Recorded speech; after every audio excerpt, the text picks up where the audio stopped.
Come on in. You're just in time to celebrate TV Talk Show Host Day with us this week on Explore Tulsa. I almost forgot. Happy TV Talk Show Host Day to you, CV. Same to you, Miss Talk Show co-host. Oh, you know, October 23rd is also King of Late Night Television, Johnny Carson's birthday. I used to love watching his monologues and his skits. After my parents would send me to bed, I would sneak into the living room just to watch all the great comedy bits he did. Today, you can just watch Jimmy Fallon's best bits on YouTube the next day and still get a good night's sleep. You kids got a smart answer for everything. I also remember as a kid spending a lot more time getting to know the neighbors by hanging out with them in each other's yards. Today we have neighborhood newsletters, keeping us in touch, just like the River Living newsletter. Like I said, you got a smart answer for everything.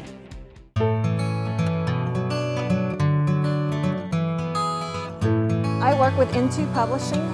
They're out of Wilmington, North Carolina. The company has been around for 10 years, and the whole reason the newsletters were started 10 years ago, founders faced two challenges, and it's challenges that were not unique to there, but really everywhere around the country. Is one, HOAs, boards had difficulties communicating with neighborhoods, because let's face it, residents don't typically attend board meetings just because of time constraints and really busy.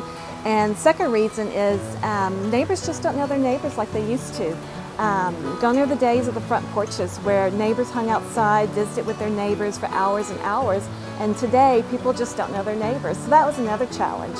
And the third challenge, local merchants really had difficulty targeting high-end neighborhoods as their clients, and they faced ways to efficiently and effectively reach those neighborhoods. And so that's why the newsletter was started.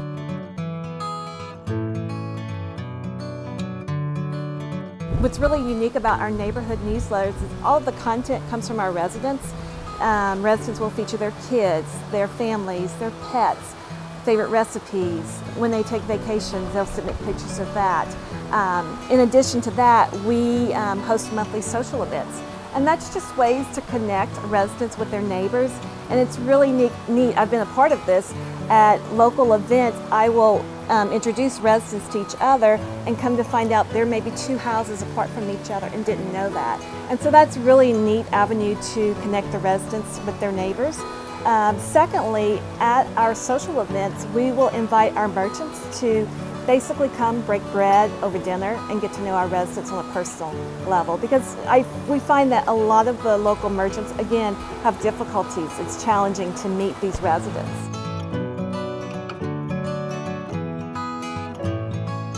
We have articles that 6 months in advance.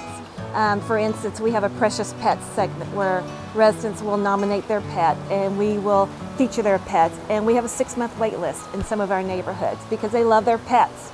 And also another unique feature, not only do we have neighborhood writers in the neighborhood that will interview their neighbors about different articles, we have junior writers. We have a junior writer program where we have kids in middle school, high school that will interview families about their pets. And so that's just really neat to get our kids involved in the newsletters.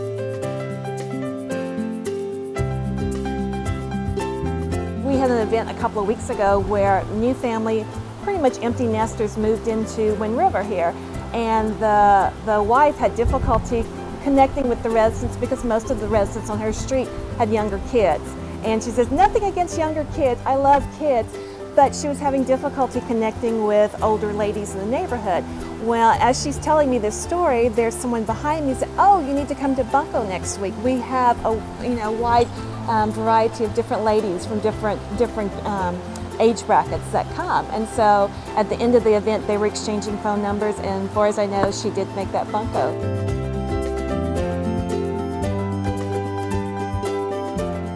I'm a relationship person, and I love connecting with the neighbors. I've actually made personal friends with neighbors in this neighborhood, and I love it. We have a lot in common, and it's just, I don't feel like I'm working. It is just probably the most fun job I've ever had.